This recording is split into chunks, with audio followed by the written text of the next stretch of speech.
Church in Batangas.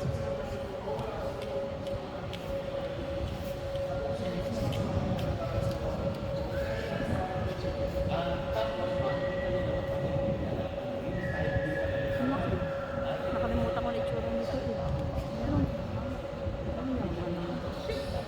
Yaman lang po. Ayun, sinundan niya yung expense ko. Mr. Pinilin. Sa ngala ng Ama, ng Anak, ng Espiritu Santo. Amen. Kapag Maria na pumupong ng grasya, ang Panginoong Diyos ay sumasa iyo. Huwag kang pinagpala sa Santa Maria, ng Diyos, pagkalaan ng mga kasalanan, ngayon po kami pamakantayan.